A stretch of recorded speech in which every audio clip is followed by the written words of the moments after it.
Hey everybody, Gunny here. It's been a while since I've been on here, so I thought I'd check in. It's been a while since I've done anything, to be honest with you, besides work.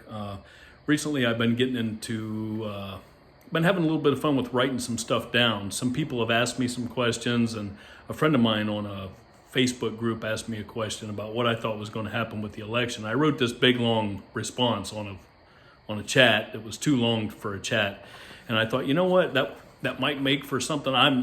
It might make for a decent paper or an article.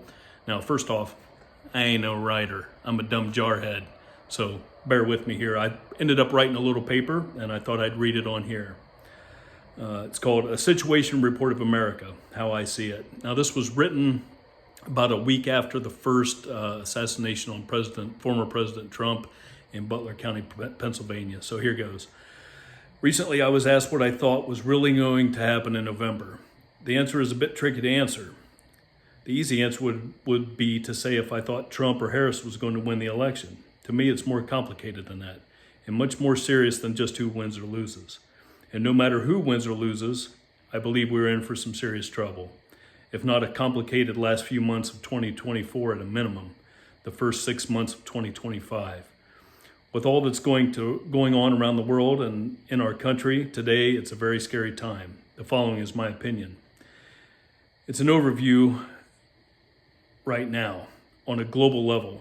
We are involved in the Israel versus Palestine Hamas war, which since I wrote this has turned into Palestine versus Hezbollah in Lebanon, which has resulted in us being involved in the Red Sea, fighting the Iranians by proxy as Houthi rebels in Yemen, supplied and funded by Iran, shoot at commercial shipping vessels, military ships with missiles, and remote-controlled airplanes. I think calling what they have drones is a little bit of a stretch. They've managed to essentially shut down shipping in the Red Sea and affect global trade. The U.S. keeps talking about deterrence and not escalating the conflict, but the escalation is already done. The escalation was done on October 7th, in my opinion. And deterrence by simply being on the defense isn't working. The war in Ukraine is really the democratic world against Russia. No matter what we think, it's good against evil, or what some people would say. But no country is actually willing to act other than to assist with humanitarian aid and with equipment or money. We've entered into a modern Cold War with Russia, and by proxy are actively at war with Russia. Russia has sent submarines and ships to Cuba and are coming very close to Alaska with submarines. Tensions are high between the U.S. and China concerning trade, tariffs, shipping, and the possibility of China, more specifically the CCP, the Chinese Communist Party's desire to take Taiwan. We have ongoing tension with North Korea and their desire for reunification with the Korean Peninsula. I would also consider our unsecured borders an international threat, if not national security threat. Never mind the folks coming here to work and look for a better life. That's been going on for decades and is what America is supposed to be about. I'd like to be clear a little bit, clarify that a little bit. People coming here to look for a better way of life, that want to become Americans, that are looking for a job, that's great. That's what we want. What we do not want is terrorism. We do not want people, Venezuelan gangs. We don't want people from Pakistan, Afghanistan that are coming here to bomb us in our country. And we're not vetting them. How they go about it needs to be fixed. The immigration system needs to be fixed. The threat lies in the hundreds of thousands of unvetted individuals from countries that not only have a history of hating the United States, but a history of committing terror attacks against us. If the threat of hundreds of thousands of military-age males from state sponsors of terror sneaking into our communities doesn't scare you, maybe the 100,000 plus Americans that are being killed every year by fentanyl does. Maybe the fact that the precursors and training to make fentanyl supplied by the Chinese Communist Party to the cartels, the Sinaloa, Tijuana, and other cartels, to cook it up and smuggle it into our country does. Maybe the thousands of kidnapped women, children that are being forced into sex slavery does. Maybe the thousands of Mexican and South Americans that are being trafficked and used for sex slaves and slave labor scares you. It's not people coming here looking for a better life that's the problem. It's the criminal element and the sex trafficking and the criminal element that's the problem. Our country has been turned into a place ruled by identity politics perpetrated by the mainstream media. It's gaslighting at its finest. The ability of media to repeat a lie over and over again so that it becomes believed and accepted. The left has their NBC, ABC, CBS, CNN. The right, of course, has Fox, Newsmax, and One American News. They both push an agenda, and by default, they push a candidate. The ability of Google, Amazon, big tech to monitor us or our buying habits or what news or content we consume, and then feed us marketing or propaganda that by design either fires us up in favor of or against a certain policy, cause, or ideal. You watch Fox News, all they talk about is stuff that wants to get conservatives riled up. You watch CNN, all they do is feed into the ideals of the left. We all know what's happening. I mean, anybody can see it. It's called fifth generation warfare, and it's also being conducted by Russia and China on social media using social engineering tactics. How does all this affect our election and what our future as a nation is? In the past few months, we have had the attempted assassination of former President Trump. Within the same week, we had the announcement that President Biden is no longer running for president. This is a sign of vulnerability, weakness, and destabilization of our country to our enemies. We had the CrowdStrike cyber event. Everybody's probably forgotten that by now. I find it hard to believe that anyone believes it was just a glitch in an update and not a cyber attack. We had a missile strike on Al-Assad Air Base in Iraq that killed at least 3 Americans. We have American citizens protesting in favor of Palestine. That's how long ago I wrote this, which means in favor of Hamas, a terrorist organization. They shout hate speech against Jews, threaten Jewish students on Ivy League campuses, death to Israel, death to America, from the river to the sea. Imagine if they were shouting these words of hate and threatening any other group. What if they were shouting these words to LGBTQ? What if they said it about African Americans? What if they said it about Hispanic people? What if they were saying death to women? So much for the Me Too movement, huh? They would have all been canceled a long time ago. Even Vice President Kamala Harris was criticized for even considering the Democratic governor of Pennsylvania for her presidential running mate for vice president because he's a Jew. This is unbelievable. This is not how our country is supposed to be. Thousands of individuals on the terror watch list are coming into our country illegally. Our military has been gutted since the shameful withdrawal of Afghanistan. In the past few years, we have had the colonial pipeline hacking, which crippled petroleum on the East Coast. We had the domestic terror attack on the already crumbling and outdated power grid in North Carolina near Fort Bragg, which caused huge blackouts in the area for over a week. We had the Chinese spy balloons, the attempted gate ramming at Marine Corps Base Quantico, the surveillance of special operations soldiers' homes by foreign state actors, and attacks on police officers. It's commonplace. On the news, you can observe the division when people talk politics. You can see the anger in the faces of the do-nothing politicians and talking heads on TV. It's funny you don't see the hatred and division, though, that they spread in the media in our daily lives. When you go to the store, you go to work, you stop at a gas station or go to a restaurant, every day I see different races, creeds, cultures working together and getting along. They would have us believe that we all hate each other. Black against white, white against black, Hispanic against everybody, Asians, everybody. The media is trying to turn us against one another. When I go out and I go to work or I go to the store, I open the door for all different types of people. I open the door for a black lady, I open the door for a white dude, I open the door for whoever. We talk, sometimes you say hi, everybody's cordial. The hate isn't there in real life. It's only on the media. Don't believe this bullshit. They would have us believe that we all hate each other. That's the propaganda. It's gaslighting. It's social engineering. It's a machine working to divide us and turn one another against ourselves.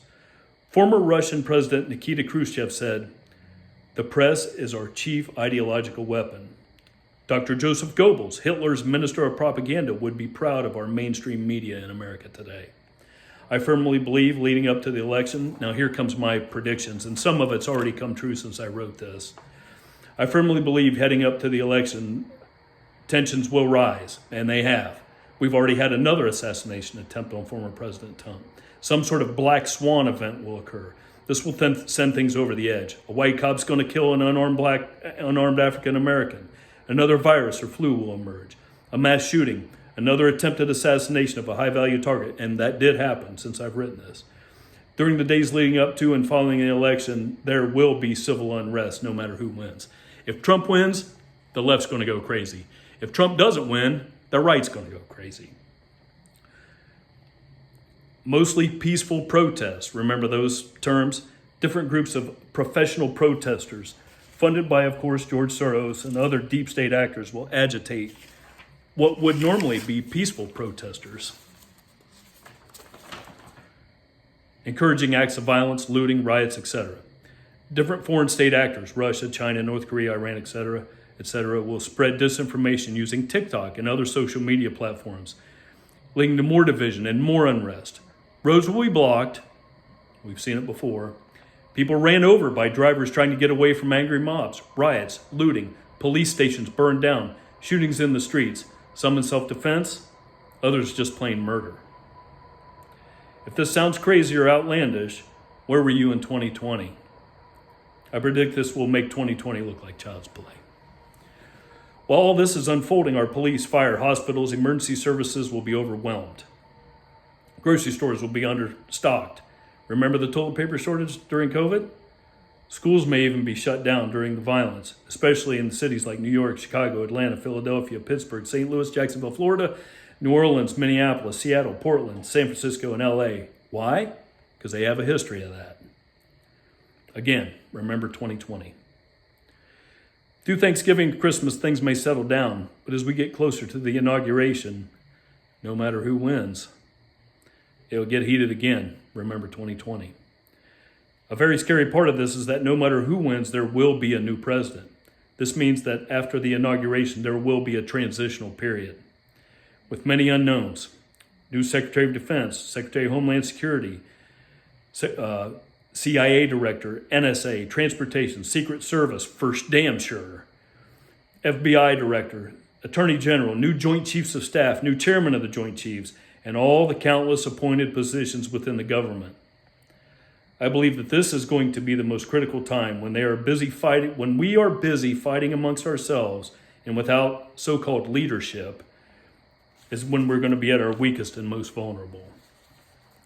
While it could happen at any time between now and then, and I pray it doesn't, we are prime targets for a coordinated terror attack. Directors of the FBI, CIA, even idiot Mayorkas, the Homeland Security Director, and the National Intelligence Agency have all been warning us. Hundreds of thousands of military-age males from countries that hate us are already illegally in the country. Never mind the hundreds of thousands of female military-aged personnel that are in our country. People keep talking about military-age males. I guess they don't like equality as much as they say they do. Females are just as dangerous as males. They're funded, they're supplied, and they've been here long enough to get organized. And that's the size of an army of a small country.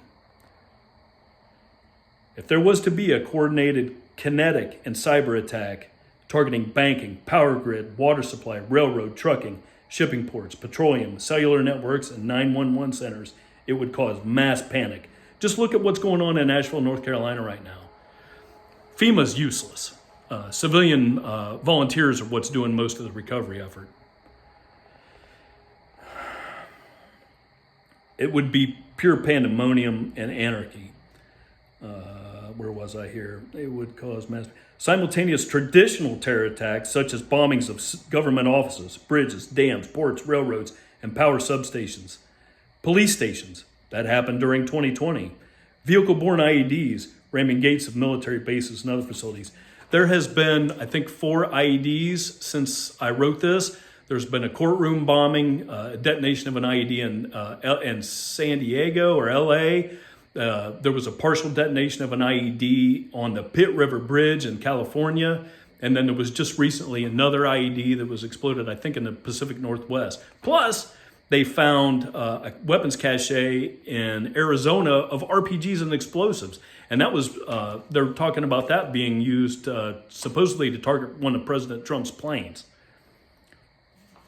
Former President Trump's planes. Once we are brought to our knees is when a large-scale attack could occur. I don't think a large-scale attack would occur, but a large-scale attack could occur should all this stuff play out. All with little to no emergency service available due to the internal fighting already going on. You will be on your own. Suddenly all the little petty differences that we have won't matter so much. You may have to rely on the person down the street that has a different flag flying in their yard. They may have to rely on you. Maybe they have a Harris Walz flag in their yard. Maybe you got a Trump flag in your yard. Maybe you have a Harris Walz and maybe they have a Trump. You might have to rely on one another. So in the end, my point behind all this was I was asked what I thought was going to happen with this election. And this is, after all that, here's the answer. So what do I think is going to happen in November? I think we're in for big trouble no matter who wins. And that's the truth. And as things get closer and closer to the election, it just keeps playing out more and more. Some of the predictions I've had keep coming true. Look at what's going on in North Carolina. FEMA is useless right now. Secretary Mayorkas said that they don't even have enough funding. He announced on an AP report today, there's not even enough funding to fund FEMA through hurricane season. What are we going to do if there's a tornado outbreak? What's going to happen if there's a terrorist attack? What if there's an earthquake? What if there's a terrorist attack? What if there's another hurricane? But yet we can still manage to give illegal aliens $350 a day, medical care, housing, phones, driver's license, and everything all around the country. This is ridiculous. We're giving Ukraine, and I'm all about killing Russians, don't get me wrong. I was born in the 70s and raised in the 80s on Red Dawn. I'm all about killing Russians, and I don't care if we use Ukraine as a proxy or not. I'm all about it. I think it's a great thing. But we're giving them billions. Where in the hell is Europe at on this? How come Europe isn't funding it all? It's right in their friggin' backyard. I'm all about, let's give them some weapons. Let's give them some money. But Europe needs to step up. Otherwise, they're going to end up speaking Russian before long. I guess that's all I have to say. It's going on a little longer. I think this is probably my longest video ever. Anyhow, my advice is to get prepared. Stock up on some things. You don't have to be a complete crazy prepper. Have some water. Have some hygiene supplies. Have some medical. Have some extra prescription drugs that you may or may not need. Have food. Have something. If we have a power outage or anything weird happens in the coming months, which it's probably going to, especially if you live in any of those crazy Democrat cities, get ready. You better be prepared to hunker down and look out for yourself because, like it's been said, nobody is coming to save you. And you can see that in North Carolina right now. Gunny out.